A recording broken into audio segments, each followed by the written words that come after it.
a lifestyle.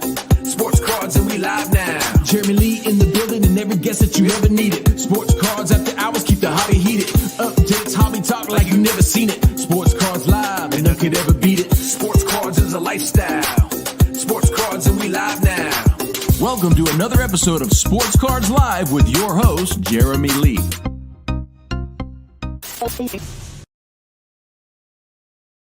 All right, everybody, here we go. Welcome to the PWCC Weekly Hockey Auction Live coverage.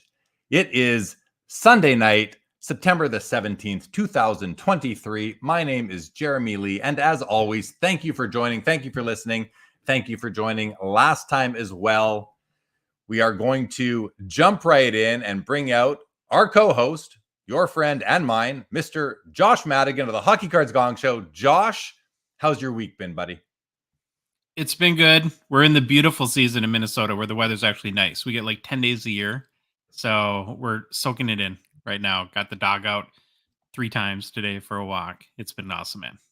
Very nice. I am in Winnipeg, Manitoba, which for those of you that don't know, I am currently located just north of North Dakota, which is, central United States.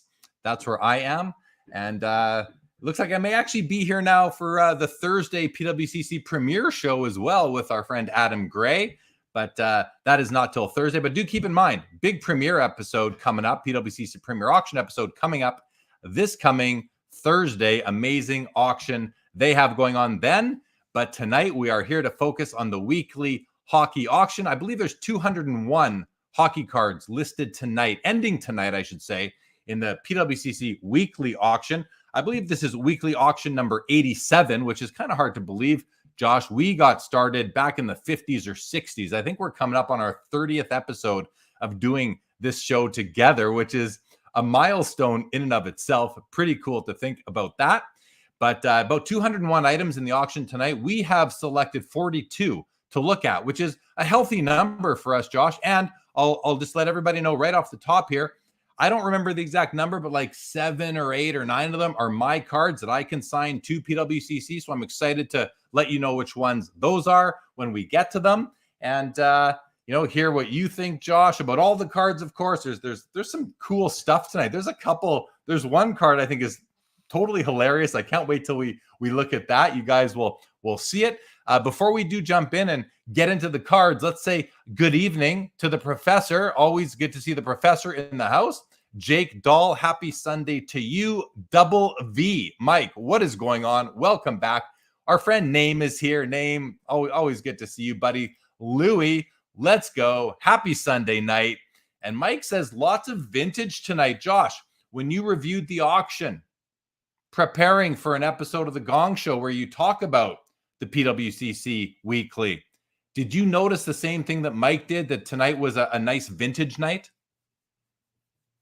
Yeah, just in general, you go back maybe a month and a half ago and it was a little sparse. We're in the off season. It's the middle of summer. We may have had it was a couple times, was like 120 cards in the auction. Now we see that the total number is up to 200. The quality of the cards is getting a little bit better. And I expect that to continue as we ramp up towards the season. In my mind, Jeremy, really we're entering the next month, and I would say the 2 weeks to 10 days before so going maybe the last few days of September into the first week of October, that's the prime selling time in all the year for hockey. It's where hope springs eternal. Everyone's team's undefeated. We all think that our favorite player is going to score 50 goals. And, we're kind of hitting that prime time. There's no injuries yet. No injuries. No sophomore slumps yet. No slumps yet. And like you said, hope springs eternal. I agree. The best time to sell. And, it's not just because it's the best time to sell doesn't mean it's the worst time to buy. Because when it's the best time to sell, if people are tuned in, that's when there's going to be the best selection as well. And I think we're just ramping up into that. I'm going to go a layer further and say the second best time to sell, and I think we've discussed this before, it's no shocker, is leading into the playoffs. Like the couple weeks leading in, when every team going into the playoffs has a chance to win the Stanley Cup. That's another good time to sell. cards of players who were on one of those 16 teams. That's what I think. Does that make sense to you? Are we still on the same page there? Oh yeah, 100%. Awesome. All right, Richie Rocket in the house. What's going on? Our good friend Daniel is here as always. Todd McDonald, good evening to you. Great way to end the weekend. CC, good evening. Your new background is kind of throwing me off. I'm glad somebody noticed. CC, all I did was I took the old one and I just moved things around a little bit so that you could see some information, and I think it's actually good at the bottom here where you can see view and bid at PWCC Marketplace. That way I don't need the ticker going across the bottom, which can be a little distracting, covers up a bit of the screen. And also added at the top, you can see we got the Gong Show's logo, the PWCC logo coming in from the right. I might tighten those up, respace them out, the date, what this is, and of course the bigger PWCC logo. But thanks for noticing that, CC. Gary, good evening to you watching the Patriots, Dolphins, and PWCC with Jeremy and Josh. Doesn't get much better. Smiles on our face, Gary. Thank you for that. Abel in Vegas, good evening. Daniel says, I love the SGC 7 Bobby Hull that is up for auction tonight. We're going to look at that. There is also a PSA 4.5 Bobby Hull, which is one of my cards tonight that I am auctioning off here on the PWCC weekly platform. So with that, let's get into it and start looking through these 42 cards that we have selected to view. Of course, we're going to be doing this in chronological order, and we're going to kick it off here with two cards from the Imperial Tobacco C56 series, which came out in 1910-11. And I'm going to take them. I'm actually, Josh, I don't know if you saw this on Instagram today, but fellow content creator John Newman of the Sports Card Nation podcast deserves a really big shout out tonight, because if I'm saying this right now in reference to the C56 cards, because the nomenclature C56 doesn't really mean anything. It's somewhat arbitrary and random.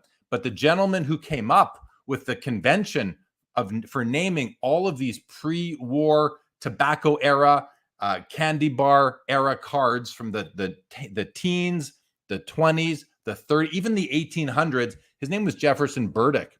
And he passed away a while ago.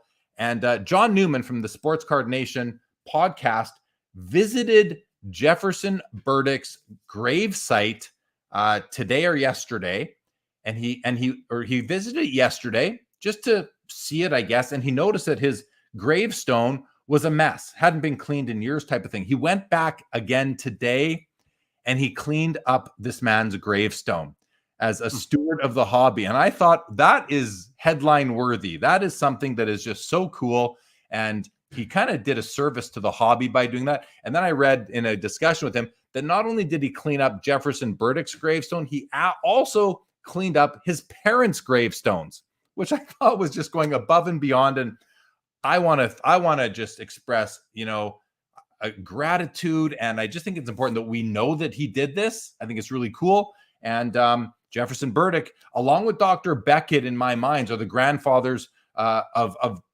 the sports card hobby, the trading card hobby. So big kudos to John Newman, Sports Card Nation, for cleaning off the gravestone of Jefferson Burdick, the man who named all these sets. Josh, any response, commentary on that? I was just soaking it in. I'd never heard of that gentleman. And that's a very cool story. It's always nice when we show respect really to anyone. And so, that's why you're here, Jeremy. That's what we all tune in for, is to get hear stuff and stories like that. So it's pretty cool to hear. And now I have another person added to my list of 10,000 people to learn more about. But here we go. There you go. Yeah, Daniel, it really is a great story. Okay, so C56 set I did after that kind of that little tangent, if you will, the C56 series. We have a Riley Hearn and we have a Patty Moran. Patty is definitely a Hall of Famer. Riley Hearn, I'm not sure, probably is. Maybe like almost half the set are Hall of Famers. This is a 1.5, a fair 1.5, and the Patty Moran is a 2. But I'm looking at these from this angle, and they look really nice for the grade. This Riley Hearn in a PSA 1.5, as we just zoom in a little bit, it's a beautiful 1.5. It might have a bit of a crease coming through here. It's hard to tell, fisheye here. Corners, what you would expect, but I'm not seeing anything that is really throwing me off of this card. So I think if you're working on a C56 set, which is the first set of hockey cards ever, this is and you're not going for a grade point, you're going for an eye appeal level that you specify. This is a nice Riley Hearn. I think you consider that if you are working on the set. And then the Patty Moran in the PSA 2, also pretty darn nice. Really good registration and focus, better than the Riley Hearn has, which isn't that bad, but this is really strong registration and focus. I love the corner wear is nice and rounded, natural rounding, just like what I like. Centering, not too bad, not perfect, but not too bad. But for a 2, I mean, this thing looks really, really nice. So I wanted to highlight those 2. And then we've got, this is one of my cards, everybody, and I'm going to just be upfront and completely transparent about that, of course. This is from my personal collection. Didn't make the latest cut, but this is a 1933 O-Pee-Chee, Charlie Conacher, Hall of Famer, PSA 6, population 12, 7 graded higher. And this is a card that I am going to miss, but it's just one of those decisions that you make when you cull the collection every so often, and one that I'm willing to move on. And I hope it finds a great home. So, Josh, your thoughts on these first 3 cards? Yeah, they're all cool, and it kind of fits the theme. I think going back to last week, where we've had some pretty low grade pre-war vintage cards that seem pretty nice, actually, and probably good opportunities to pick up. The Patty Moran is one of the cards that we featured on our show. I think Troy talked about it. A really interesting guy. I think he's the earliest goalie to play in the Hall of Fame. Started his career in 1901. And what's kind of interesting about one of the sort of fun facts about him that you can see in this card is he wore big oversized sweaters. And when he played, he would unbutton them and use the sweater to catch pucks. Would that be considered like cheating in today's world of hockey? Like if a player found a way to make their equipment bigger? Yeah, I don't know. But one of the things too, I really appreciate about this card and what I look for when looking at like the C56 set is just how rich the colors are here. And like you said, how in focus and how clear the registration is on this card. For a 2, I think this is super nice. Yeah, like if I didn't already have a complete set of C56, which I do, and I was starting from scratch, these 2 cards today would be welcome into my set because they have the eye appeal. They're not like, yeah, they're low grade technically, but especially the Moran. The Hearn, a little bit less because I can see there is registration issues right along the neckline, even off to the side of his face. You can see the ear, even the hairline up here. There are some registration issues even across the top border here, but it's not that bad. Like it wouldn't be my ideal copy, but it would be, budget, considering budgets and all that right now. Let's see, it's sitting at $260, pretty cheap, $625 on the Patty Moran, which I think is a strong price for a PSA 2 copy of the card. But I shouldn't say I'm not thinking of comps or anything. I'm just thinking that, $625 for any PSA 2 seems strong, but he's also a Hall of Famer, and we'll see where this ends up. I could see it going even higher. Are you familiar with Charlie Conacher, Josh? Not. The name is recognizable. I don't know if we've done like a deep dive on him yet on our show. So is this a card you have multiples of? Do you have one of the different color backgrounds, or is it just a card that you decided doesn't make the cut at this point in your PC? Yeah, it's the latter, Josh. I don't have a double. I'm not going to strive to replace it. It's just a card that I've reduced because my collection is just so big in my mind anyway, that I really went through and I said, I want for me the top tier Hall of Famers, and everyone else. Now he's close to it. Like I think Eddie Shore might be the only higher tier Hall of Famer in the 33 O-Pee-Chee set. And this is a very nice copy. Like, look, like, yeah, I'll go through a little bit of I don't want to call it seller's remorse, but a bit of seller's. I'll go through a bit of a grieving process, maybe, but I'm gonna get over it. Like, it's not. It's just one of those cards. I'm just gonna move on from it. Daniel says Conacher was on a famous Leafs line. I can't remember the name of the line. So that's interesting to know. But yeah, he's a well-known player. And the Conacher name is a very strong name in hockey too. There was Lionel Conacher, Charlie Conacher, maybe one or two more. Mike says it was called the Kid Line. Conacher was on the Kid Line, maybe with who else? Who's in the 36 set? Is it Sid Abel or it's not coming to me right now, but yeah, I don't know who. I'm curious who else was on this line, guys. Do you know? That'd be some fun trivia. But yeah, it's a great card. It's, I'll miss it, but I'll be fine too. And like I said earlier, I want this card to end up in a good home, in a good Hall of Fame collection, or a good 33 OPG collection is what my hopes are. Of course, I have no control over that, but that's what I hope happens. So we're currently sitting at $2,100 on the Conacher, $625 on the Patty Moran, and $260 on the Riley Hearn. And oh, here we go. Primo and Busher Jackson were the other two players. And both those players have their rookie cards in this same set. So Primo, not Clancy. Okay, yeah. Oh, you said Clancy up there, Jake. I see. Okay. Primo, Busher Jackson, and Charlie Conacher. Very cool. Thanks, guys, as always, for that information. Next row, more vintage, as you can see, even in the third row. We've got a George Hainsworth, 1933 Canadian gum card. The V252, again, that's a Jefferson Burdick naming convention right there. $360 for this PSA 4. I like this card, guys. I used to own a copy. I don't right now. You'll notice it doesn't say rookie here. I think his rookie card is from 1925. I actually have a copy of that card, but this is a really nice looking card, and he's a Hall of Famer, and this is an important card from the set. We've got the Jacques Plante pre-rookie, or called the XRC. I don't know if you can call it any of these things, but it's definitely earlier than his 55 Parkhurst rookie. It's the Laval Derry. It's a pretty well-known card for as far as being a bit of an oddball or a pre-rookie card. It's a PSA 2.5. Laval Derry was a dairy just outside of Montreal. I actually drove through Laval on my way to the Montreal Sport Hobby Expo last year. And I noticed the signs as we're driving through, Josh. I'm like, Laval Derry. That's what I associated with was this particular card here. It's a 2.5. Looks pretty nice. Centering is obviously off a bit to the top. Well, not a bit, maybe a lot to the top, but still a good-looking copy. And then finally, we have a Terry Sawchuk 51 Parkhurst rookie card in a PSA 2 holder. Let's open this one up and just take a peek at the card, make it a little bit bigger. And this one, yeah, I mean, this is a nice too, Josh. Look at those. I love the even rounding of the corners. The color is bold up here. The black text below is quite bold as well. The red is a bit light. I've seen darker, but I've also seen a lot lighter. I love this cardstock, the toning on the cardstock. It's not toned too much, but you can see this thing is somewhat showing its age.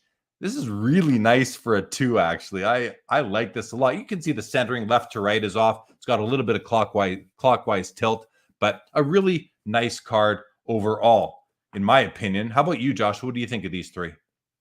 It's a goalie roll. It's kind of cool. The George Hainsworth is a really cool card. Kind of like the design. It's just different from, there's really nothing that compares to it that I've seen since. Goalies are starting to look more like goalies, going back like the Patty Moran, right? You're starting to see more pads and the equipment in this era. I don't know a lot about the Jacques Plante, the Laval Derry cards. I don't tend to prefer black and white cards, but that's just me.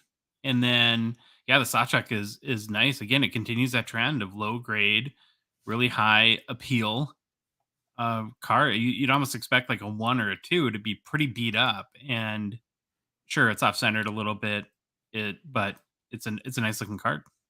And it's cost effective. We've seen 7s with worse centering than this. So, but this has corner issues. We haven't seen the back. Always make sure you're looking at the back when you are going to bid on any of these cards. To everybody out there, I don't need to tell you all that. I'm sure you're well aware.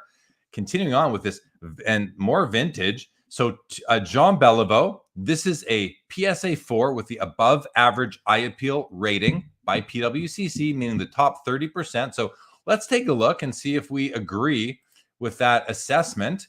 And right away, this card does present very nicely. I notice 2 flaws, and I would call them, one of them I would call, a flaw that catches my eye. The other one is more minor. Aside from them, I think this card is very strong for a 4. So the first flaw or defect that I notice is this staining right in the top corner here. Yeah. You can see it right here. So something happened there. Maybe it was a bit of a water damage or something. I don't know, some smoke. I'm not exactly sure. And the other thing that I noticed right away was the bottom right corner seems to have a little bit of lift to it, or maybe it's just fray. I'm not sure. Bottom left corner, very nice for a 4. Some rounding, of course. Edges look great. Top corners look like you'd expect. The image is wonderful, and the right edge seems to be very nice as well. So I think that the above average eye appeal for this 4, I'm actually not willing to express my opinion on this, because I would want to see more 4s before I would actually express my opinion on whether I think the above average eye appeal rating is appropriate in this circumstance. I legitimately don't know. And you guys know, I would tell you if I thought it was or wasn't. In this case, I'm actually not sure where I sit on that. So curious what you guys out there in the chat think. Josh, any comments from you on that before we get on to the 2 Gump Worsley rookies? Yeah, the part that's tripping me up here is the stain. I don't have any, I just don't know enough about grading. I've never been a grader, never wanted to learn enough about grading to understand like how that should impact the grade. To me, that's a significant flaw in a card. It's very noticeable. And the way that I kind of look at it is when there's a flaw that distracts you from appreciating the card itself, yeah, I don't know. I would love to understand like how that stain was factored in, not only to just the grade, but to the eye appeal rating as well. I would too. That's exactly what I'm saying too. Right on. Okay, we have 2 Gump Worsley. So first off, we have a PSA 5, also has the above average eye appeal rating, and then we have my Gump Worsley. Everybody, this is a PSA 8, and this falls in the same category for me as the Conacher above. Although this is such a cool card. Look at okay, first of all, let's open up the PSA 5 and look at this one first, because that got the eye appeal rating. My 8 didn't. So this one for a 5, and right away, I love this card for a 5. Now, the centering is off, especially top to bottom, a little bit shifted to the left as well. And then I'm also noticing that the border has some toning to it. As you guys know from listening to me talk about vintage cards, I like toning on my borders. I do not want a crisp white border on my 53 Parkhursts. Don't want that. Not welcome in my PC. I would rather have a card that looks like this. For a 5, the corners and the edges do look really good, but let's just take a better look at this top right corner here. Yeah, it's not that bad. You can see a bit of the stock underneath. Very mild rounding. Same with the top left with some fray. The edges look really nice. Bottom corners, what you'd expect. I think that this one with the above average eye appeal for a 5, I'm not against it. I think if this was a 4, I'd certainly be for it. As a 5, I'm kind of neutral on this.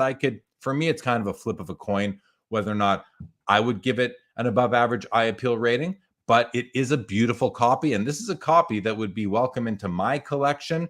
Now, I'm not a complete centering snob, and I don't say that with any derogatory intention or underlying meaning when I say snob. I just mean centering is not the end all be all for me, although I do love a card with great centering. This is a nice copy.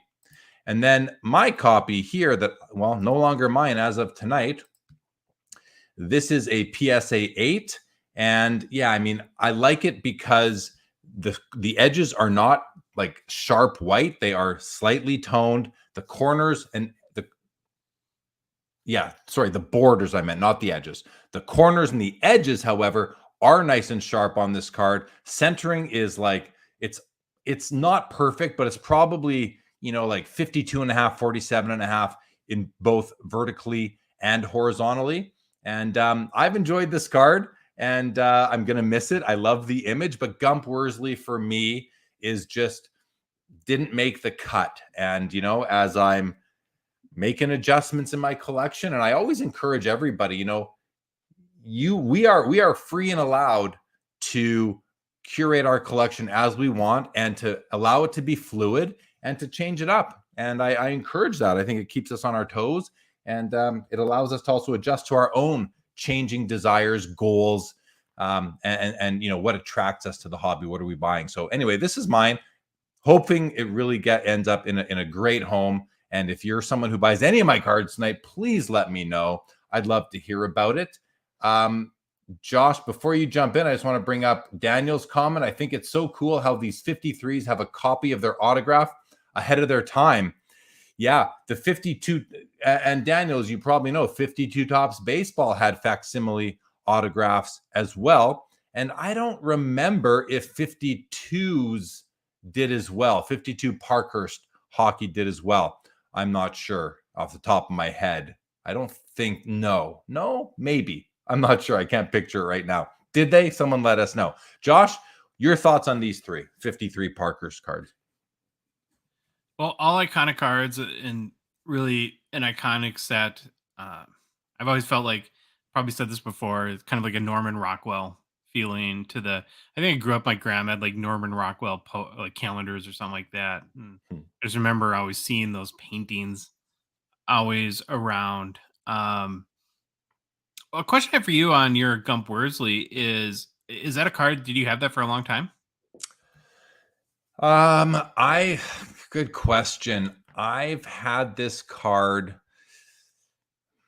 I don't remember exactly, Josh, but I'm going to guesstimate that I've had this card for about 6-7 years in there somewhere. So did you buy it graded, or did you have it graded? Okay. I bought it as is, and I probably bought it from PWCC. Sure. Yeah, I probably did. I can sort of check and figure that out. But I probably did. And as per Richie Rocket and Daniel and myself, because I brought up my Gordie Howe, the 52s do have facsimile autographs on them as well. And it is pretty cool. I agree with Daniel in the chat. So yeah, Josh, I think that's about how long that I've had this one for. All right. Well, again, I hope it goes to a great home, and let me know if you buy it. All right. Next row, we have a 54 Topps Terry Sawchuk. This is the first year Topps ever made cards. Also facsimile autographs.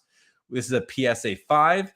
And let's just open this one up, because I just noticed what I believe is some counterclockwise tilt on it. And I say that just because of the bottom border. Like, this white line seems to be on the incline upwards here, sloping upwards. Josh, you kind of see that on our view.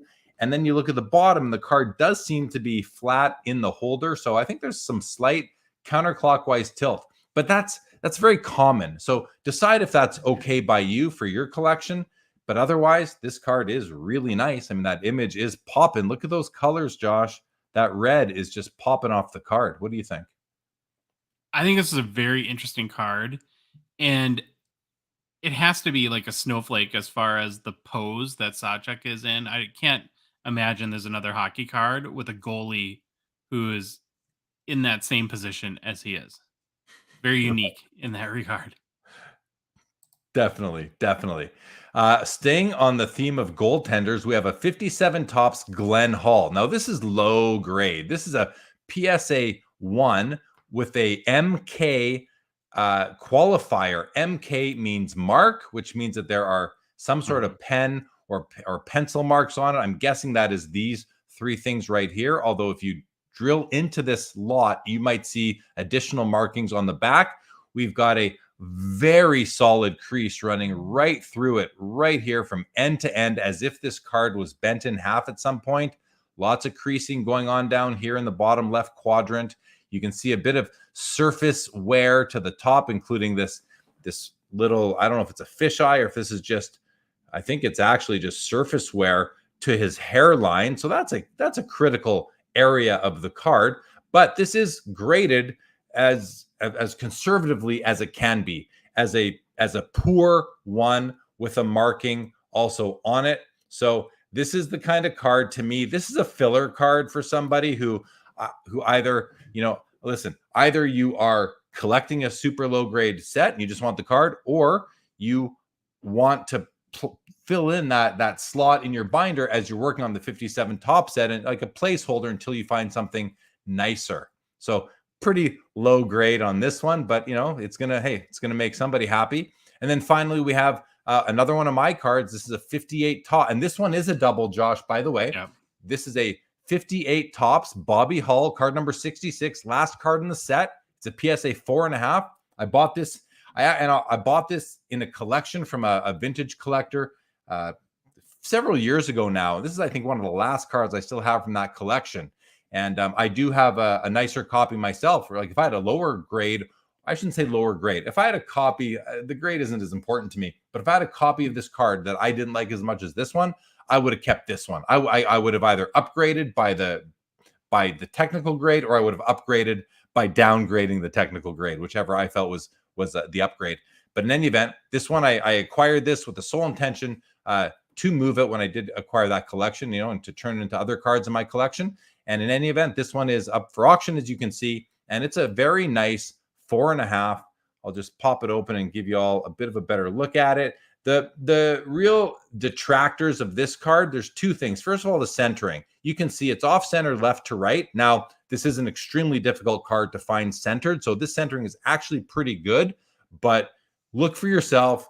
Make sure you agree with that comment. And then finally, there's this print defect right here where the yellow ink somehow kind of dripped down into the red sweater. I've seen it on other copies, but not all of them. So that's really important. You will see this on other copies of the card, but it certainly isn't on all of them. So you can avoid it altogether if you want to. So, but there you have it. One of my cards. And again, this is one where, I hope it ends up in a good home, but it wasn't a PC card. So I'm less concerned. I'm more concerned on the Gump Worsley and the Conacher myself, but I hope it does make somebody very happy. Josh, comments on Glenn Hall, Bobby Hall? Yeah, I think the Glenn Hall is, like you said, like either a placeholder card or maybe some nostalgic thing that like your grandfather had one that was bent in half and you kind of wanted one too. And a cool card in any form to own a copy of. And then, the Bobby Hall is, listen, it's great player, of course, legendary player, but I would think that, and you tell me if you agree or disagree here, that, if you have hobbyists kind of make their top 10 most iconic cards, that 80% of the list is going to have this card on it. I mean, it's just one of the more iconic cards in all the hobby, I think. Yeah, I mean, maybe not all, I don't know that it would make the top 10 list if you're including baseball, basketball, and football. No, I meant just hockey. Then 100%. And then it reminds me of the days back in the 80s, the early 90s, when we were all reading our Beckett magazines every month. And the two most expensive cards in the Beckett magazine were the Gordie Howe rookie, the Gordie Howe, the Bobby Orr, and the Bobby Hull. And I believe for the longest time, all three of them, their book value was $3,000. And those were the big three cards. So if you grew up collecting cards, now listen, Bobby Hull he's not Bobby Orr or Gordie Howe in terms of, his overall impact on the sport and, where he falls in hockey's greatness. But the one thing that this card does have is its scarcity and good condition, because it was the last card in the set, number 66, which is more prone to damage, as we all know. So that's one thing I think that would maybe count against it, but it's, still a great card. Bobby Hull, kind of was the guy who invented, if not perfected, the slap shot. And he was a big, strong player. And I'm not selling my personal copy. That's one that'll be with me for a long time. Daniel A says your Bobby Hull is a very strong 4.5. Thank you, Daniel, for that. And then Richie did say 52 Parkers did have facsimile signatures, but Name says the George Ångstrom curiously did not have one. And I wonder if that's the case for any other players. Interesting. That'd be something interesting to look into. Okay. So $2,000 on the Bobby Hall, $49 on the Glenn Hall, and $180 currently on the Topps Terry Sawchuk from 1954. Here's the SGC 7 Bobby Hall. So let's look at this one, because this one is a superior card to my 4.5. Centering is nicer. It doesn't have that green surface defect right over here. This card is just very, very nice. It's really a good looking card. A little bit of surface wear I'm noticing in the red sweater. You're seeing a little bit of snow effect here, but it's like, I've seen worse. That's for sure. This is a really, really nice card, you guys. A really nice card. Sitting at $8,750 right now. It also has the exceptional eye appeal rating in the top 15%. And after looking at it, I have no issue with that. I wouldn't have been surprised if they gave this the superior, to be honest. This card is absolutely beautiful to my eye and from what I've seen. Josh, why don't you just jump in on this one? Yeah, this is another one of the cards that we featured on our show, so I know a little bit about it. So when you look at SGC copies, who are more known for vintage sports and cards than modern, there's only 6 graded higher. So there's 2 SGC 7.5s and 4 SGC 8s. And it is a pretty valuable card. So the all-time high on this card is, and I think it was January of 2022 in the PWCC Premier, an SGC 7 sold for $28,800. Wow. US. That was more in the COVID kind of era, I guess, of pricing there. Last sale was $13,800 in August of 2022. Wow. Yeah. Holy. Well, so some room and this one has the exceptional eye appeal rating, which I think it deserves. And so I wonder if those other two had it or not. And especially the first one that you mentioned that sold for, I think you said $20-something thousand. Yeah, 28.8. 28.8. And here we are at 8,800 on this one. So you're getting right now, aside from the buyer's premium, you're getting a $20,000 discount. Okay, 18.4 or so. Something like that. Very nice card. We have another SGC graded card. This is this 1960 Parkhurst Gordie Howe SGC 5. And I just, I love highlighting the Gordie Howe cards from whatever year because so many people work on the Gordie Howe run. And this is an affordable 5. It looks nice. It seems to have something going on the surface there, just to the left of his body, right in this area. I'm not sure if those are Newton rings. I don't think they are, or if that is some sort of stain on the card. But outside of that, this card is just beautiful in terms of the condition. The blue is popping, the red is popping. That's a pretty nice card right there. And we have the Jerry Cheevers PSA 1 1965 tops. I do think this is a nicer one than the Glenn Hall that we saw before, which also had the marking. But this card has been through it's been through the grinds here. Like you can see it's got lots of surface issues. It's got all sorts of little cracks in the surface right up in the corners. Nice rounding of the corners though. When I say nice rounding, I really am talking about symmetrical, even rounding, because I want it to be the same. That's kind of what I'd like to see. But if this card is pretty rough, the surface certainly has been rubbed up against other cards along the way. You're seeing some chipping on the edges. You're seeing a big fold right here, lift and fold over right there. Some action going on here. And of course, the bottom right corner is consistent with the other corner. But it is graded out as a 1. I think, of course, that is appropriate. And for $36, you can land yourself a graded Jerry Cheevers card. Josh, any comments on these last 2 cards here? I just love the contrast on the Gordie Howe between the background and Gordie. And there's a few cards, I think, where the opaque black kind of in filler of the SGC slab really makes the card pop. And I think this is an example where it actually enhances the card a little bit. Some cards I think it might take away a little bit in certain cases too. And then on the Jerry Cheevers, what I really like about this card, Jeremy, is there are some significant issues and imperfections with this card, but they're in areas of the card that don't take away from really enjoying the image of Jerry or the kind of the key elements of the card. And so as far as ones go, where again, comparing it to the Glenn Hall that was literally bent in half, I would much prefer the Jerry Cheevers over that. And, to me, this is a really nice one actually, because you can still has pretty good visual appeal. $36 gets you this PSA 1 Jerry Cheevers, it seems to get the Josh Madigan seal of approval, which I'm not going to argue with. So there you have it on those three. All right, continuing on, we have a Rogie Vachon, Hall of Famer, goaltender. Rogie Vachon of the Montreal Canadiens back there, but spent most of his career with the LA Kings. And this card, let's open this one up because, again, these are ones, you guys. These are opportunities to get into some cheap Hall of Fame cards and crack right through the surface right over here. I'm tracing it with my mouse right over here.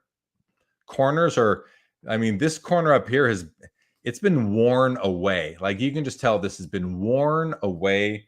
Not exactly sure why or how, but it has been. Top right corner certainly has some issues right there. Surface, same sort of thing we saw in the Cheevers. A little bit harder to see, but I can see them. They are there. Right here, you've got some surface damage that almost scraped away a bit of the black in his name here and this black border coming through.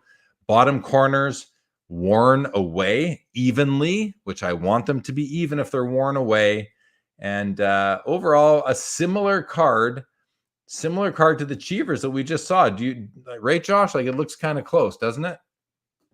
Oh yeah. The core areas of the card are not affected by the obvious significant damage. So again, as far as PSA 1s go, and then in this particular set, I love the dichotomy of sort of the very crudely sketched background with the photo of the player on top. I just think that that's kind of a really cool effect that they had in the 1967 set. Yeah, the set where you will also find the Bobby Orr second year card, one of my favorites. We've got a 1969 O-Pee-Chee Tony Esposito rookie in a PSA 4 and a Topps Ken Dryden in a PSA 8 with the exceptional eye appeal rating that our friend Daniel A loves this card, and it is nice. So let's just open these two up and take a couple of quick looks at these ones. And we'll close down the Cheevers and the Vachon. So the Esposito for a 4. I mean, this looks really good to me, actually. Does this have an eye appeal rating? It doesn't. And I asked the question because it looks really nice for a 4, but we're also not looking at the backs, admittedly. And there could be some surface issues that we can't see. But that's a nice card. And Tony Esposito is a Hall of Fame goaltender. And here's another Hall of Fame goaltender. This is a PSA 8 Topps Ken Dryden rookie. And I'm looking at this, and I can't see why it isn't graded higher. Does it have an eye appeal rating? It does. Exceptional. So that's good. I completely agree with this. And I'd need a closer look at it to, like, maybe it would be a superior. I don't know. But this card, and again, the first place I look is centering is the side borders right at the edge of the blue oval. And this thing seems to be perfectly centered top to bottom. It is a little bit high, but it's not bad. It certainly doesn't jump out at you that it's off center top to bottom, even though it slightly is. So I think I'm going to settle in that I really agree with the exceptional eye appeal rating here by PWCC. Josh, what were your thoughts on the Esposito and the Dryden? I wonder how old Tony is in this picture. He doesn't look like a rookie to me. It looks like he's in like his mid-30s, doesn't he? I mean, he does. Well, let's find out. Let's answer the question for you and have a quick look at the back of the card. And let's see. So this is from 1969, and he was born age 26. There it is, right there. I was looking for a date. Age 26. So 26 when his rookie card came out. Yeah. There you have it. He could pass for like a dad, like mid-30s kind of guy. That's kind of fun, but it get really beautiful nonetheless. And then I agree with the Dryden, and the first thing anyone's going to look at in the 1971 set is, of course, the centering. But I feel that what really stood out to me about this card is how crisp and in focus the image of Dryden is, where a lot of times this one in particular can feel a little fuzzy to me, especially if the registration might be off a touch. This is an awesome card. Awesome card. Agree. This card comes with it comes with the Josh Madigan, the Jeremy Lee, and the Daniel A seal of approval. All right, guys, we have some Gretzky's now. We have a PSA 8 exceptional eye appeal rating O-Pee-Chee card, which I've got some bad news on, in my opinion. We've got a Topps Authentic, and we have a Topps Mario Lemieux PSA 8. So let's jump in to the PSA 8 Gretzky, and I'll show you my concerns with this card. I'm not going to argue with the technical grade of an 8, but I'm going to highlight to you guys, as I always do, what I like and what I don't like about this card. So let's dive into this copy right here, and we're going to start with the corners. Top left corner, and actually, let's start with the edges. Let's start with the edges this time, because that'll take us into the corners. Look at this left edge. It has the rough O-Pee-Chee. It's consistent from top to bottom. It's got some bigger roughness, or more pronounced roughness in some places than others. Like there's a pretty pronounced area right there, while right here it's pretty clean.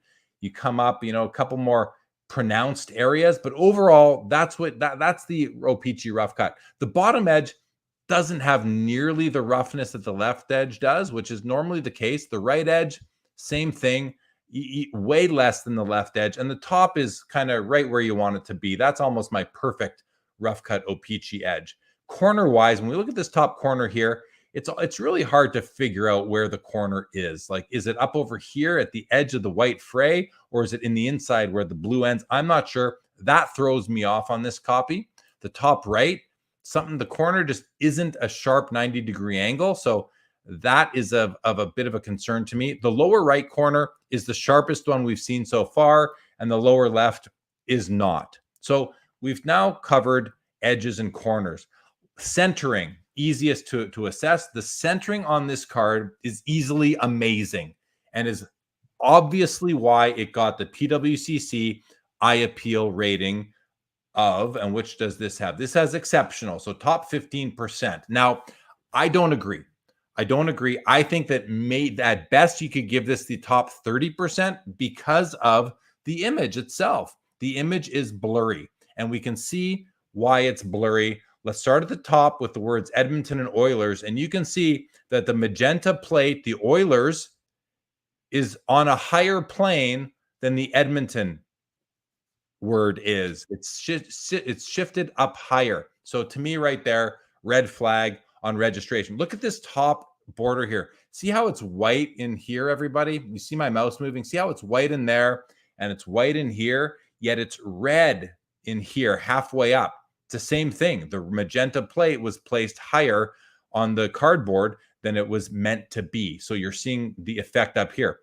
Also a blurry face. I can't make out his eyes. So that's a problem right there. The Oilers logo is off color. The 9s on the jersey are just wrong. This blue here, I don't think that's on all the copies. Same with this over here. If it is, forgive me. Coming down, the blurriness of the legs. You see this blue coming off the side? That's a registration issue. This should be nice and focused. And then the biggest telltale sign, I saw someone mention it Daniel mentions it right here. Oil drop is off. Look at the oil drop. It's sticking out of the pocket. It's way off. It's way high. The magenta plate is way high. The yellow plate is low and to the right. And we see that up here on the word Edmonton as well, or sorry, the word Oilers. We see the yellow plate coming down and to the right. See the yellow shadow everywhere? So these are my issues with this card. A little bit of white coming through between the blue and the black over here and all along the bottom here. Now, I think that registration is often something that's easily overlooked. And I also think both by an eye appeal rater and the grading company. To me, registration, to me, this card is a 7. It's a 7, maybe a 7.5. So maybe it's an, actually, no, let me say that again. I'm going to say, to me, this card is an 8 because of the centering, the good color. The blue is beautiful, but to me, it's not a strong 8. It's just not. Unless all you care about is centering and you don't care about registration, then sure, this might be a strong 8, but I care about registration. So to me, and whoever has the same thoughts about things as I do, this is a weak 8. I don't care that the centering is perfect. I want my Gretzky image to be in focus, and this one simply is not. So it's an 8. And listen, I also think that the price it's at $10.5, I think the bidders agree with me right now, because if this was truly a strong 8, this should be about $13,000, $14,000. So those are my thoughts on this particular PSA 8 Gretzky. It wouldn't make the cut getting into my personal collection. I would rather have an InFocus 4. Honestly, I would. But that's just me because focus registration trumps everything else to me. Pair it with great centering, and you've got a masterpiece. Josh, am I out of line here at all? What were your thoughts? No, you're not out of line at all. And we had a long conversation about this card, and it kind of, now that I've been hanging out with you for 30 some shows, and you did the Gretzky Masterclass, Gretzky Rookie Masterclass on our show, I think this example proves that I'll kind of jokingly say, but I kind of believe it too, that the Gretzky Rookie is almost like a hobby in of itself. I mean, this is like the one card that I don't know. Maybe there's a comparison in basketball or baseball or something like that of a card that has this level of detail and intricacy. And I couldn't agree with you more. It's funny. The comparison that I made is when you look at the picture of Wayne, this is dating us, but remember when we'd go to those 3D movies where you'd have to wear the glasses with the blue on one lens and the red on the other. And then at some point you take the glasses off to see what the screen looks like.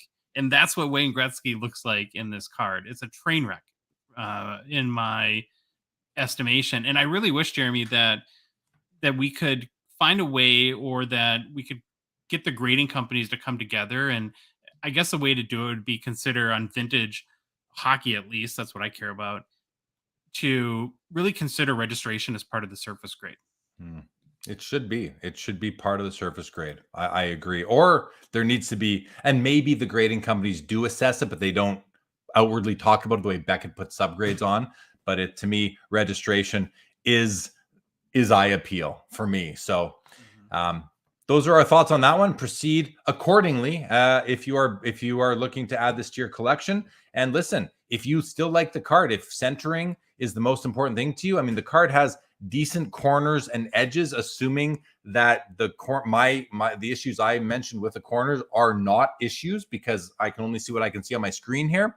Then this might be the perfect card for you, and I'm not going to hold that against you, of course. If you're not, if registration is the least important element of a card, then go for it. Okay, let's go along. Topps, a Topps copy, graded authentic. I don't know why it's graded authentic. I.e., is it trimmed, or is there something else wrong with it?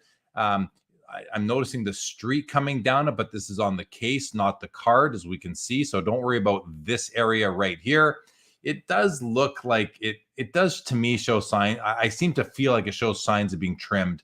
And I don't know. I can't verify that, but it is what it is. I don't really have much more to say about this copy. It's an authentic Topps 79 Gretzky rookie. And then we've got the Lemieux PSA 8 Topps sitting right now at $300. And this card looks to be very nice. Well centered, not perfect, but pretty well centered. Maybe it's some slight clockwise tilt to it. And I can't tell if his face is blurry here, or if that's just the image that was taken. Looks like it's a decent card, but I really don't have much more to say about it other than to highlight. We have what I would consider a decent PSA 8 Topps Mario Lemieux rookie. Josh, any comments on the authentic Gretzky or the Lemieux? I put the authentic Gretzky in the category of, hey, somebody maybe doesn't have a huge bankroll to get into a high grade Gretzky, but it's always wanted to have a copy of the Wayne Gretzky rookie card, which is probably every hockey card collector. It'd be weird if you didn't want one. And so this is just kind of a great opportunity to get in with a pretty small investment. And then, yeah, the very nice looking Mario Lemieux. I'm sure it is an 8, but you kind of have to, it's one of those cards that I'm not going to argue the grade, but at first glance, it's tough to figure out where the defects are. And I think that's a good sign when you're looking at a card that maybe it's the bottom edge there has a little bit of kind of wear on it, something like that. But it's just not instantly apparent. And that's, I think, the mark of a card with great appeal. Yeah. And it's got some like touches of wear, like little touches on the corner. I can see a little touch of right there. So yeah, I mean, if this card just had a few of those things that, like this guy right here, perhaps this bottom corner looks really good. top corner, you know, if it's got a slight imperfection, as does the top right. If those weren't imperfections, this could have been a 9. I would think so. Okay, let's continue along. To end off our first page, we've got a Topps Patrick Waugh rookie PSA 9. Just wanted to highlight it. I love the Patrick Waugh rookie. This is a Topps copy, $310 for the 9. We've got a Score American PSA 10 Martin Brodeur rookie card right here, $50. The word score is in blue. That's the only difference on the front of the card from the Canadian version, where the word score is in red. However, on the back, on the red version, the Canadian version, you're going to have the French language as well as the English language. And then finally, we have this card here, which I got a kick. I was telling Josh earlier today, I kind of got a laugh out of this card. I've never seen a card in a grading company slab where the back of the card is facing front. Now, in this case, it makes sense to me simply because the front of the card is blank. Here's the front of the card. It's blank, but they still put it on the back of the holder, which while I understand it, I don't know if I agree with that. This is the front of the card. This is the back of the card. So which way should it be in the holder? I would, if it was my grading company, I would have flipped this thing around and put it in the other way. But that's just me. I do understand this does make some sense, but it just feels unnatural to me to put the back of the card facing the front, even though the front of the card is completely missing its image. Talk about a print defect. This one didn't get any print at all. So I just thought this was a funny card, and it's sitting at $9, and accordingly so. Unless you just like oddball cards to have a discussion about, this is just a funny card. Josh, any comments on these three? Yeah, is this like the goalie auction or what? This is about the 30th goalie card that we've been through, but they're all pretty great. And so, yeah, it's not much to say. Just a nice Patrick Waugh PSA 9 copy. The Marty Brodeur will always be tragically under appreciated and very cheap because of the era that it came from. And then I totally agree with you on the blank front card, where, I mean, that's what makes this card really of any interest. And so it should be flipped around in the holder. And I might actually, if I wanted to have this card like as a conversation piece, I might send it back to CSG and have them flip it.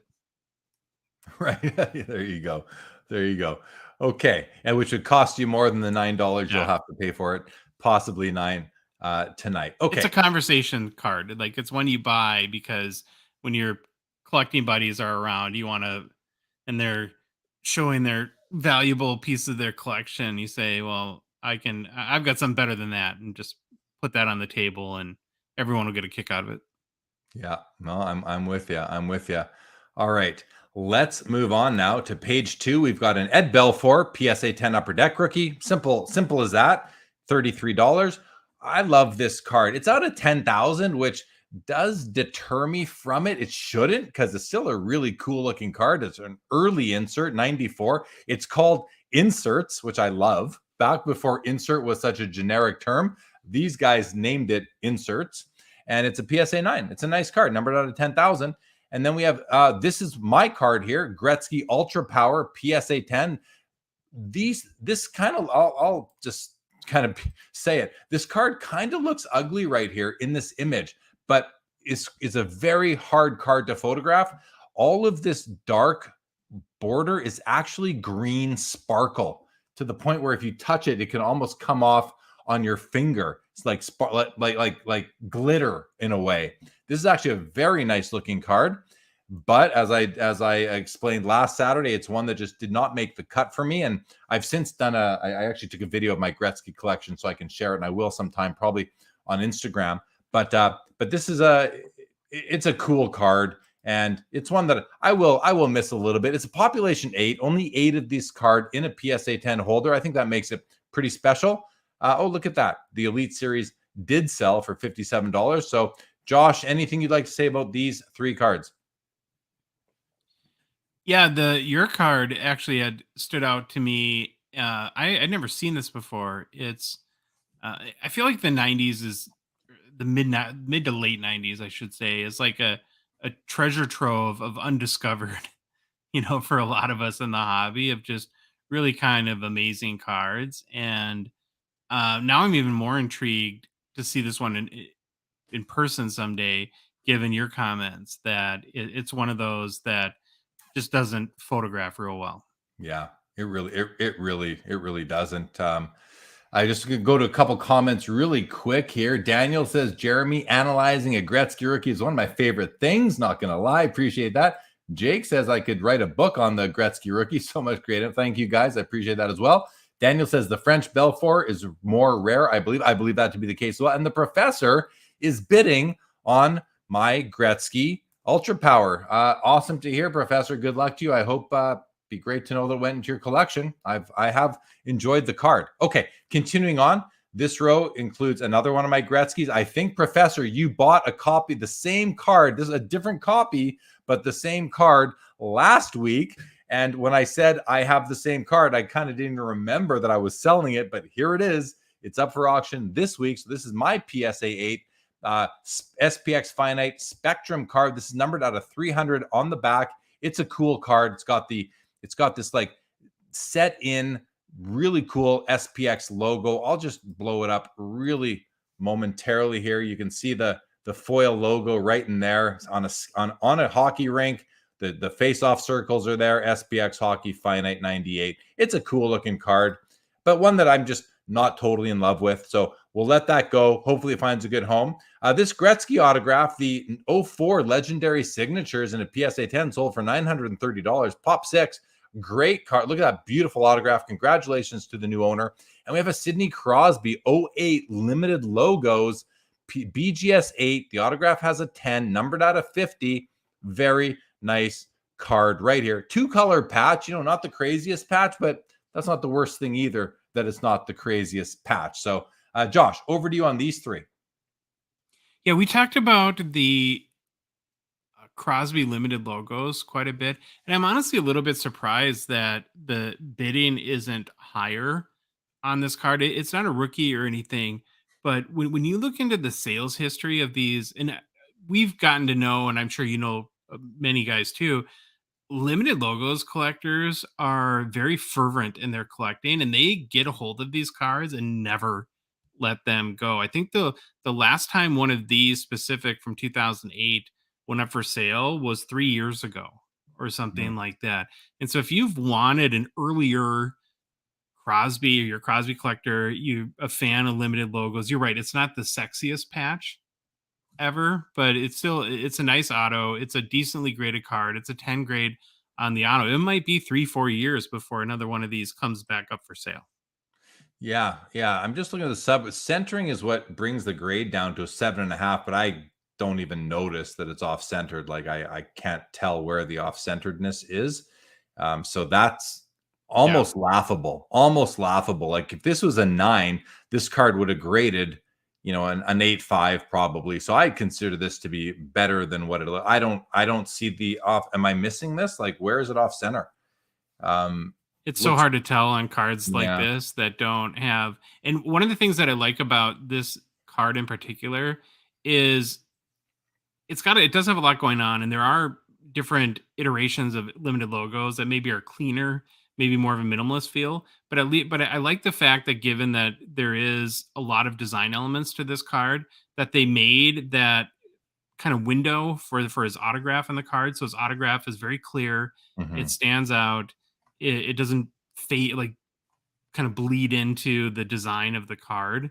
It's got its own, I mean, it's got its own section. Yeah, it's got its own section. It just surprises me that, given, that we see some of the prices for a lot of cards in the hobby, that this one's, that's sold for less than $1,000. That's crazy. Yeah, $990 right there. All right, continuing on. So we've got, so this was my card. This card is not out of 100. This card is out of 10, and somebody stole this. So congratulations. I thought that an Yzerman PMG green would sell for quite a bit more. I'm disappointed with this sale, actually. I legitimately thought that this was going to sell for more, because this is a what we would consider to be a PMG green Steve Yzerman out of 10, and it only sells for $288. And I don't know, I missed it when I had the chance to edit it. I missed that PWCC put the out of 100, which is what it says on the back of the card, but it's like the 96, 97 PMGs from basketball, where, you know, we know they're out, the greens are out of 10 and the reds are out of 90. And they, you know, when an auction company sells those greens, they say out of 10, they don't say out of 100. So I kind of feel like I lost some value on this card, but them's the breaks. We've got a Pavel Bure. And the reason why I brought up the Bure gold script out of 100 is because MVP has some cards that fly. These gold scripts, the silver scripts, they can be really nice and fly under the radar. And I think they're beautiful cards for a player collector, but this sold for cheaper than the price of grading at $13. And then we have an Alex Ovechkin Jambalaya from 2009. This is the second year hockey ever had Jambalayas. We had 08s and then 09s. I do like this design. It's a PSA 10 sitting at $1,275. Josh, before you jump in on and make some comments on these three cards, Daniel, I realized the second time he's asked, my PC Bobby Hull rookie is a PSA 6 copy, Daniel. That's what it is. Josh, any comments on these three? Yeah, well, I'll start with your card. It's really unfortunate, obviously, that happened, and too bad you can't change it. It's just it's stuff we all, you know, we try to move fast in the hobby, and measure twice, cut once is sort of and I've definitely learned those lessons too. And yeah, you know, somebody, you know, I like to think of karma, Jeremy. So, you know, you gave some good karma here and somebody got a steal on a card, and maybe you'll get some fortune coming back your way in return. Before you go on, that's how I'm looking at it too. Like, yeah, I've got disappointment because I thought it was a $1,500 card. But maybe I'm out to lunch on that. You know, haven't seen it. I thought it could sell for that much, but that it didn't. I'm not beating anybody up about it. I actually am happy for the buyer, and congratulations. And like you said, maybe I've had steals before too. So it happens, and we're going to move on. Sorry, please continue. One thing that I think that kind of hurts this card in the set in particular, not the Yzerman specifically, is the fact that it's not overtly, say, PMG. Now, when you educate yourself and you get to, you know, have good knowledge of the hobby and knowledge of the mid 2000s cards, you understand that, yeah, it is kind of considered in the PMG family. But I remember myself, you know, a number of months ago, kind of when I really started to look into these, well, is this a PMG? Is it not a PMG? And the fact that, like I said, I think that along from the sort of the error in the listing title, that it's not I wish it was more overt in that it listed it as a PMG. The Ovechkin is one of my, I'm a big Jambalaya fan, but this is one of my favorites in the set. Yeah, you're right. It is the second year Jambalaya. These are cards that, I say this a million times, but that probably the toughest card to get with a photo. It does not translate. You have to see a Jambalaya in person to get it. And one of the things I really like about the 2009s is that I just like the background color kind of theme, is that it's got, you know, you think like Jambalaya, you think kind of like New Orleans, something like that. And the purple and green kind of really fits that vibe to me. And so this is a card in particular that I would love to own someday. Yeah. Well said. Okay, let's keep on going here. So this Connor McDavid Premier Collection RPA has sold for $4,080, BGS 8. Corners were a 7.5. And let's just have a quick look at that to see if we see what that's all about. They kind of do have rounded corners as it is, so I can't tell. But you need to look at the corner. You need to look at the corner really in 360 to tell for sure. But that one is sold. Johnny Gaudreau, this was my card. This was his Rubies rookie. PSA 10, Pop 1, sold for $108, cheaper than the Young Guns and way better. These cards, all three of these Rubies were mine. Let's see what these two down here sold for. So my Aho did $192 for the PSA 10. And then a PSA 9 Barzal sold for $31. So, you know, in hindsight, I would have just kept it for $31. But at the same time, I don't want cards in my collection that are not core at the moment. So happy to let it go, and I hope someone loves it. I love these Rubies. To me, they're my choice for rookie cards, for, you know, a nice alternative to a Young Gun. And so much, these are numbered to 50. So I think they're really cool. But that was my good draw. And then we have this Austin Matthews here that is at 1,025. This is the Black Diamond Relic Rookie, 4 diamonds on it, numbered out of 99. It's at $1,000. It's a true rookie card. And let's see what happens with it. I think I could see it selling for a bit more because it is a true rookie of Matthews out of 99. And these cards are pretty popular. We'll just knock out both these rows at one time here, Josh, since we have here's the McDavid, the rookie diamonds card from, this is not rookie, sorry, this is second year 2016, but this is out of 5, so over $900. Not bad for a second year card. Josh, I'm gonna just push it over to you on these 6 if you'd like to make any comments, 4 of which are sold already. Yeah, well, so the Rubies cards, I tend to agree with you. I think are very underrated, and when you really kind of get a few years of experience in the hobby under your belt, and you sort of kind of start to ask, well, what is there beyond the young guns that, you look at like OPG Platinum, or I think this is another one that, hopefully will continue to get more and more awareness in the hobby, because I'd love to see these cards get a little more shine than they do. The McDavid is just another example of it. It's not it kind of looks like you're getting a swatch of his hunting cap a little bit there. It's not the sexiest jersey patch, but it is a McDavid rookie jersey auto. And for $4,000, that is probably as cheap as you're going to get on something like that. And so totally get it from that perspective. And then, maybe I'll be the contrarian here, Jeremy, and I don't love portrait-y style cards. I don't know if I personally kind of get the Diamond Relics, Black Diamond cards. It feels a little gimmicky to me, but I know people love them, and that there's a big chase, and they have a lot of value too. It just doesn't float my boat. Yeah, I understand. And I completely respect that, right? Because we all have our opinions on what we like in the hobby, and that's what makes the hobby awesome. I will provide a different outlook, or a different word. You said gimmicky, and I don't disagree. It is gimmicky, but it's also, I think, a little innovative, because the card companies, good night, Daniel A. The card companies, we often say innovate. We want more innovation. There's no competition. Competition breeds innovation. This was an innovative move. It was creative, and it's when they first introduced it. But I agree, it's gimmicky. Diamonds and cards. What's that all about? How does that relate to hockey? It doesn't, but it relates to the Black Diamond brand. And I get it from that context. Yeah, that makes sense. But I don't disagree with what you're saying. Here's another one of my cards that sold way too low, in my opinion. The 2018 Upper Deck Ice Sub-Zero Gold Kucherov in a PSA 10 Pop 1. This card's out of 8.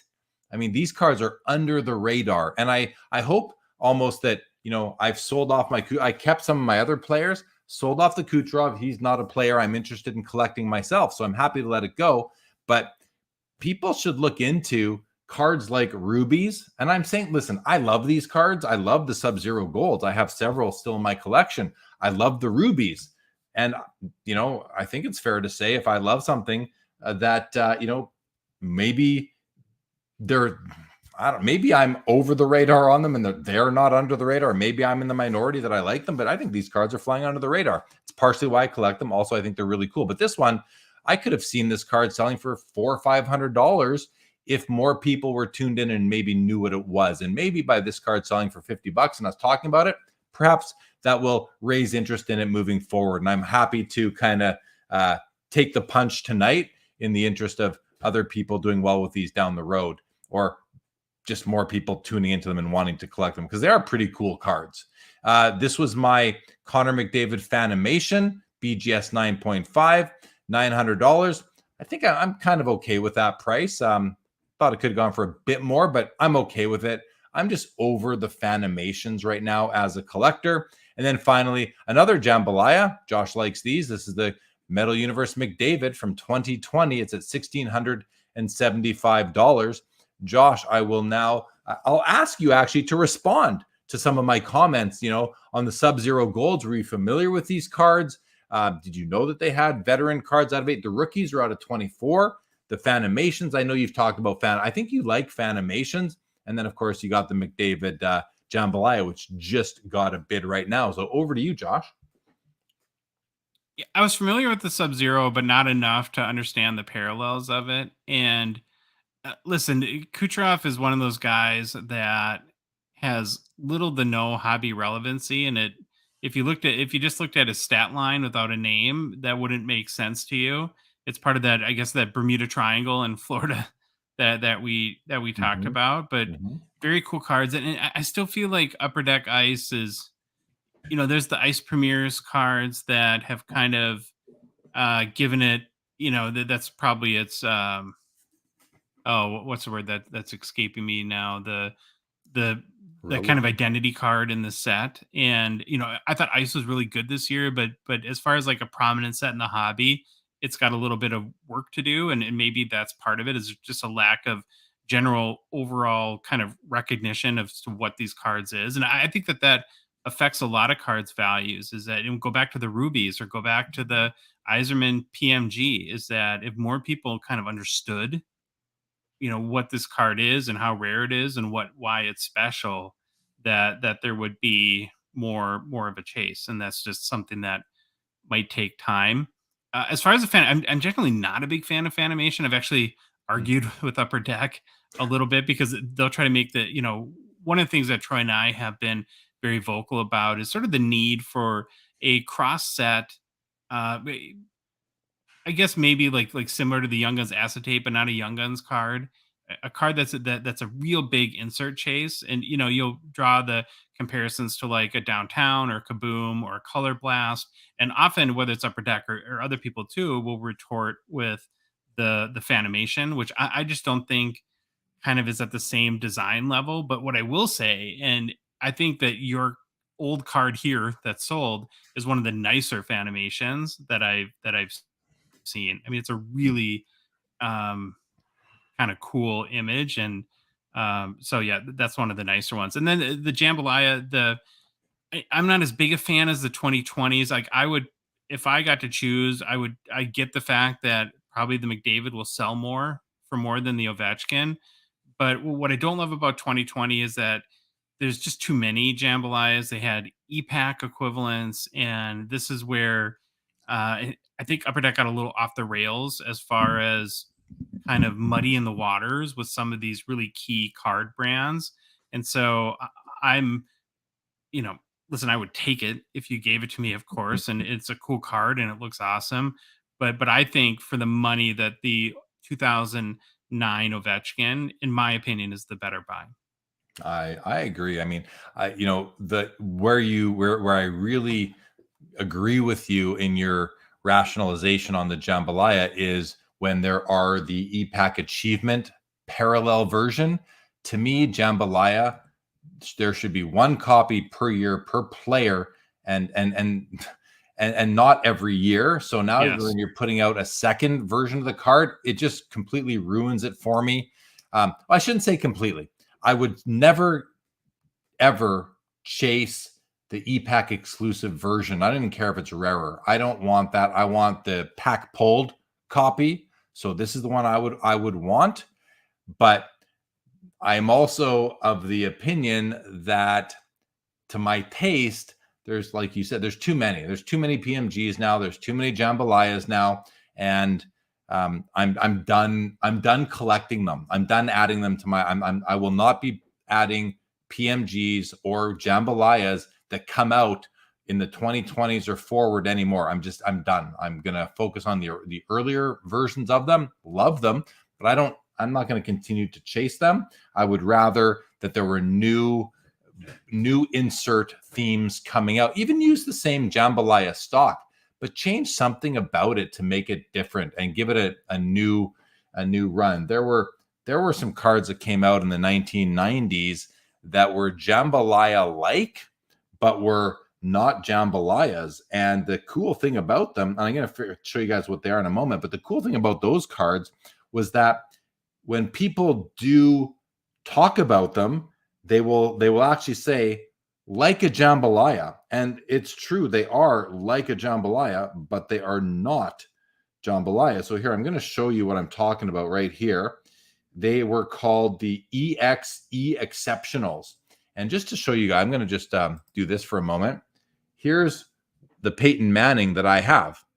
Like this is, Oh yeah, right, Josh? Like it's got the same kind of card stock, but it's not a jambalaya. Like they, it's die cut on one side, not the other. Like do something like that. Just give it like enough jambalayas. Enough. Stop, please. Anyway. Well, I've kind of been working on a new philosophy. Like, collecting shouldn't always be, of course, about like money and investing and cards going value. But I think though that if most of us are honest, that even if we're trying to add cards to our collection that we enjoy, we these cards are, a lot of the good ones are an investor, or they cost a lot of money. And so you want that to buy cards that also have the opportunity to go up in value. And I sort of, my philosophy that I've been working on, Jeremy, is if you stick to rookies and firsts, that's kind of a pretty good way to go. And so rookies is obvious, right? But it's first. If you want a McDavid jambalaya, get the first one. Yeah. If you want an Ovechkin jambalaya, get the first one. If you want a Platinum Portraits, get the first one. Right? That you're going to be just so much, but because we don't know how what Upper Deck is going to do, how they're going to treat some of these brands, if they will oversaturate them in the future. But if you have the first, well, then you can just always say, well, this is the first copy of a jambalaya for this player or whatever other card. Completely agree. All right, let's go to some comments here. Louis said there is another limited logo, Crosby out of 50, listed elsewhere that is ungraded, and other than the patch, it's spot on the same centering as the PWCC copy. Yeah, thanks, Louis. I just don't know that centering grade made sense at all, but we need to see more samples to know for sure. But thanks for letting us know. Next Level, welcome to the show, and thank you very much. Cards AH, good evening to you. We're about 8 minutes behind on comments. Cards AH says they did that with Metal X as well as Platinum Portraits, the same card in the same year for EPAC, different picture.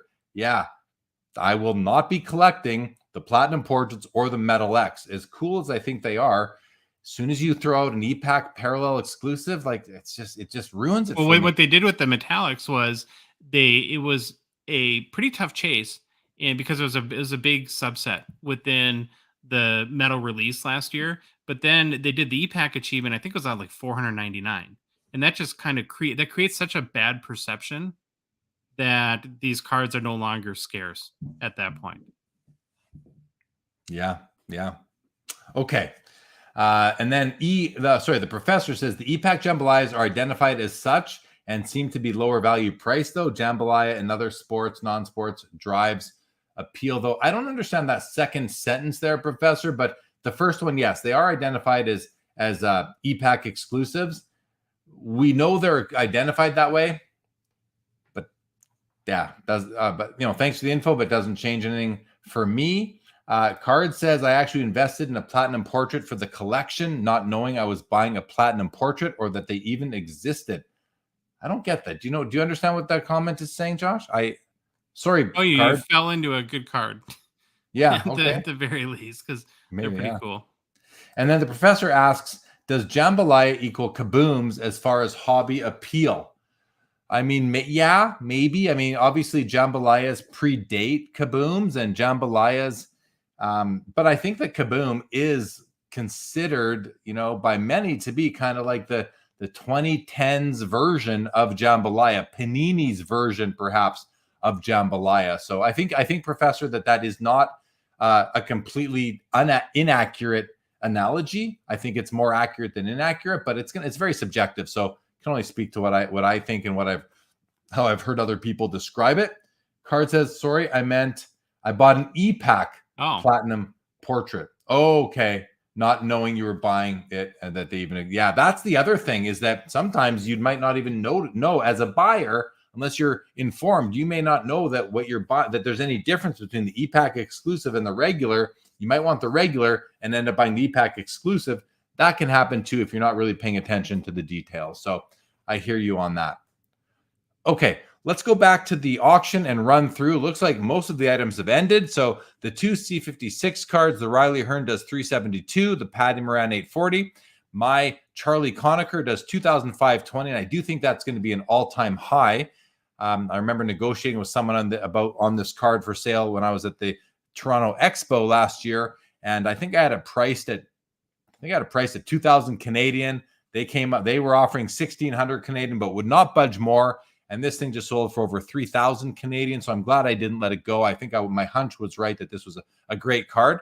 The Hainsworth goes for $516. The Laval Derry Jacques Plante $372. The Terry Sawchuk PSA 2 does $564.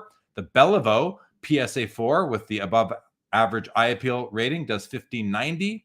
The PSA 5 Gump Worsley does $360. The PSA 8 My Card does $3960. Sawchuk 54 tops does $216.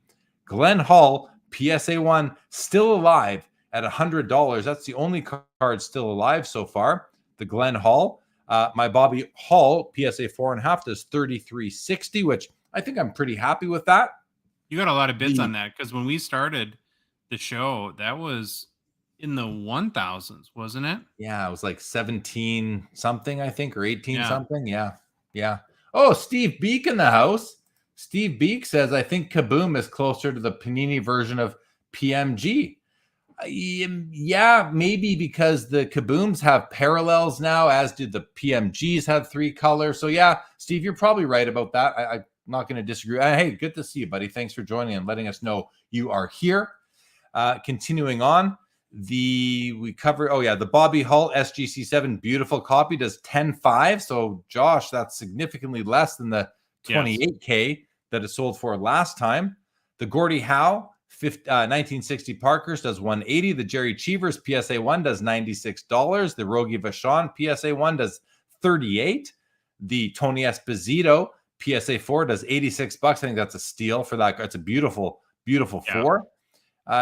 Really, maybe 1 or 2 small bids on the Ken Dryden came in $372. So this is about right. The PSA 8 O-Pee-Chee Wayne Gretzky does $12.6. Now, if this was truly an exceptional copy, which I don't think this one is, I just disagree with the PWCC eye appeal rating on this one, but hey, that's fair. Agreement is not required. I think this would have sold for about $2,000 to $3,000 more if it was truly a beautiful copy. The Authentic does $504. The Mario Lemieux PSA 8 Tops does $360. Patrick Waugh PSA 9 Tops $384. The Brodeur does $60. And the very funny Steve Yzerman blank front, back in front, does $11.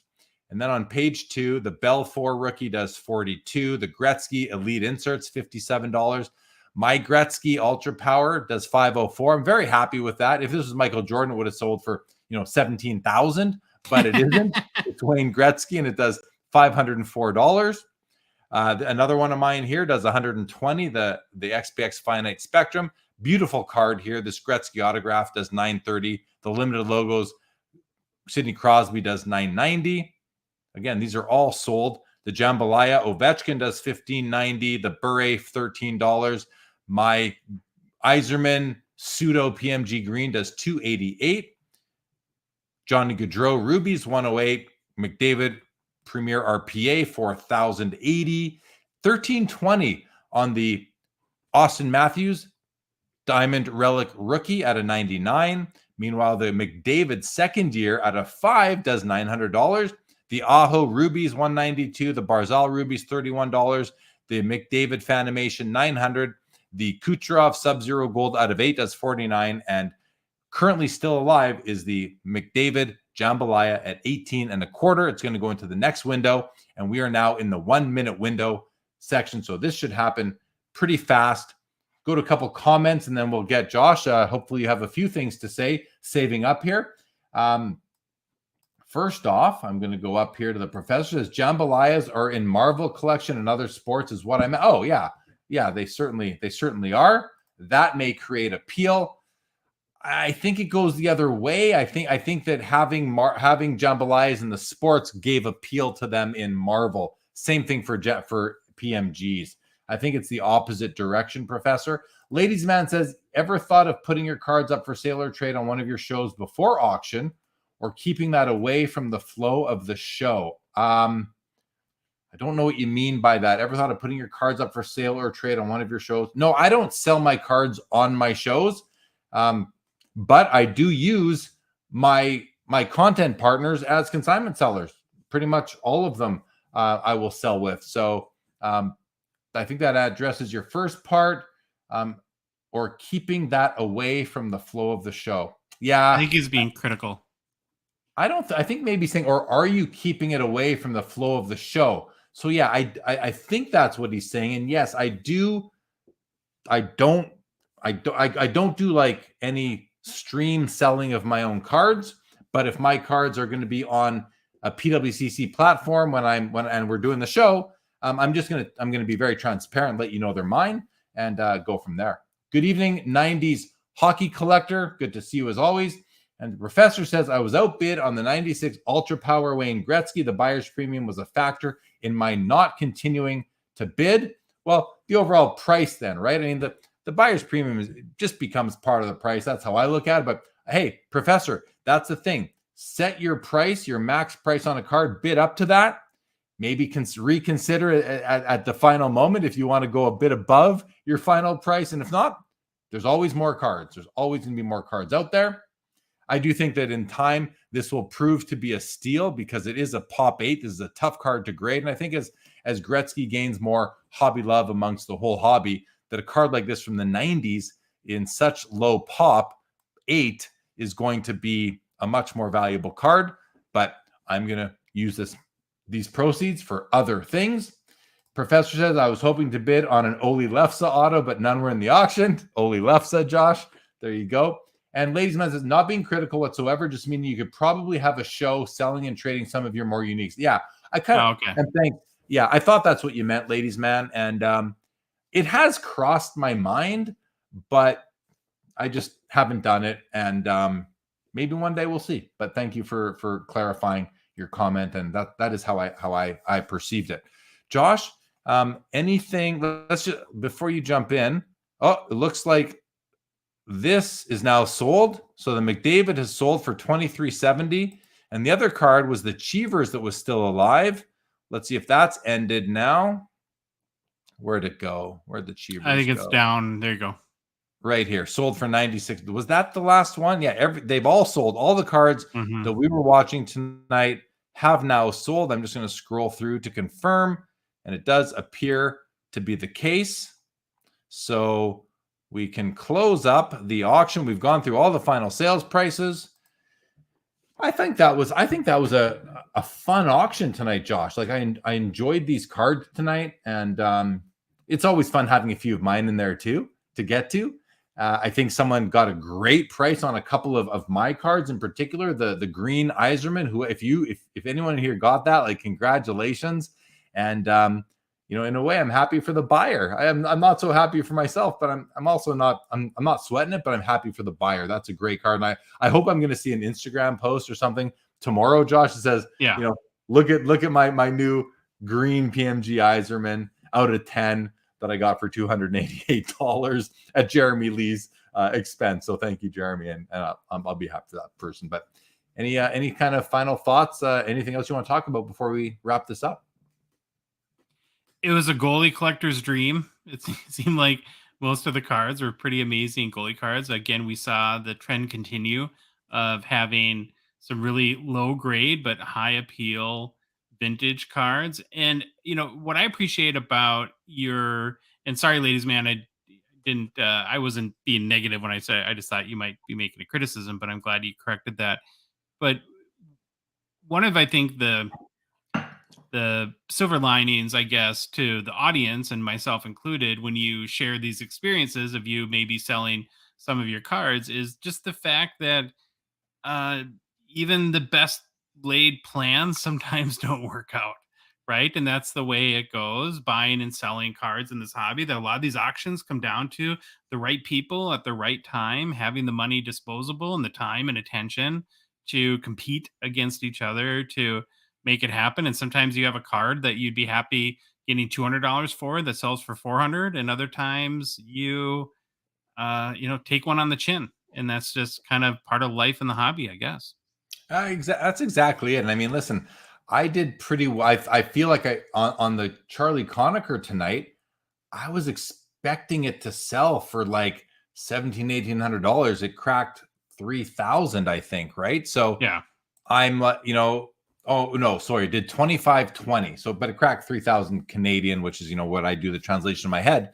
So, I was expecting it to do like 17. It did before buyer's premium about 22,000 or so. So it's not a huge difference, but it's a lot more than the six. I was thinking to myself, oh, maybe I should have taken that 1,600 Canadian offer on that card in person at the Toronto Expo last year.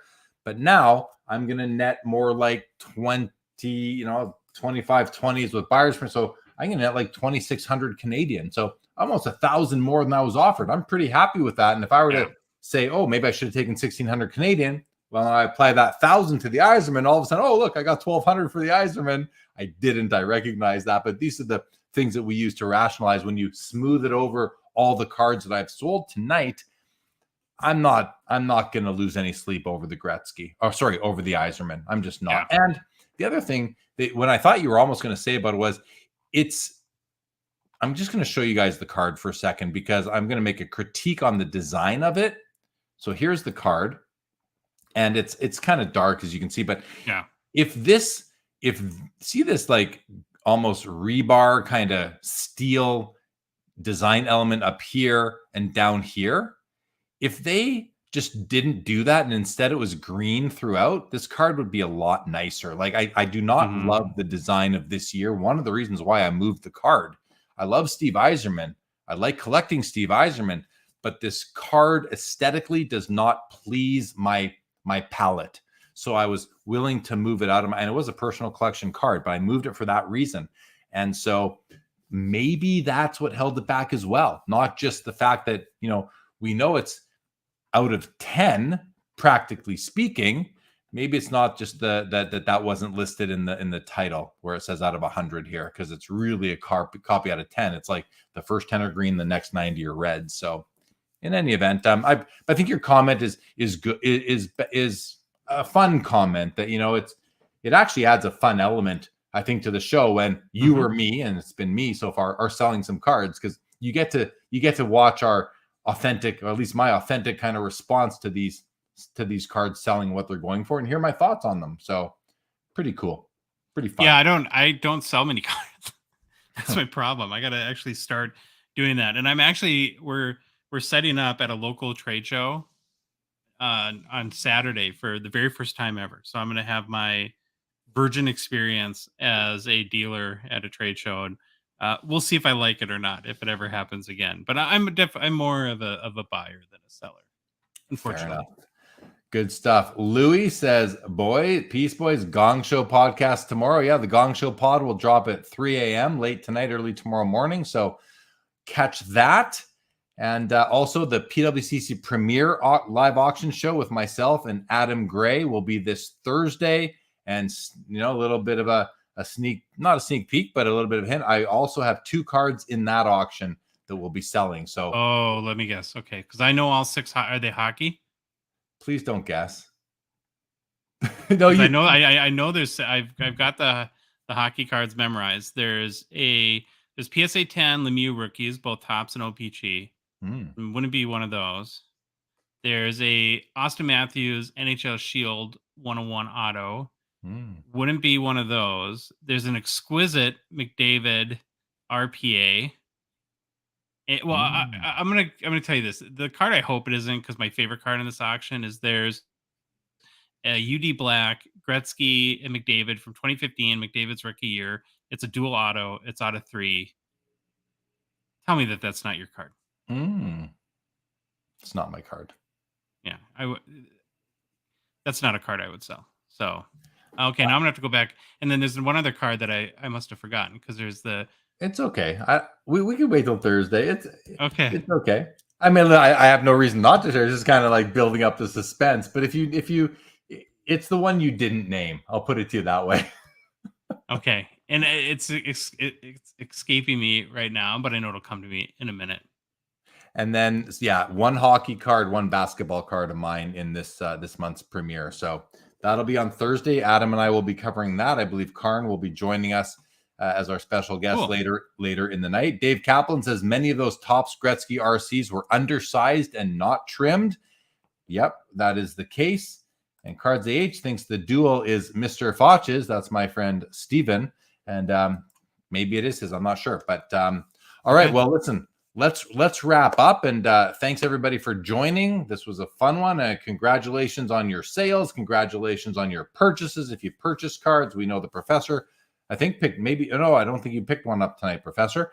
But congratulations, everybody. Thank you as always for joining. The Gong Show releases late tonight, early tomorrow. I'll be back on Thursday with another episode of the premiere. I'll be doing it likely in this same room. I'm going to be coming back to Winnipeg. I'm here now. I'm flying home tomorrow, coming back probably the next day for a funeral on Wednesday, and probably be doing the show from here on Thursday again. So we'll see you then. Thanks, everybody. Thank you, Josh. Thank you, Gary. Say both. Appreciate having you here, and everybody else as well. Say goodbye, Josh. Bye, Josh. All right. Bye, Josh. All right, everybody. Thanks for joining. This show is now over.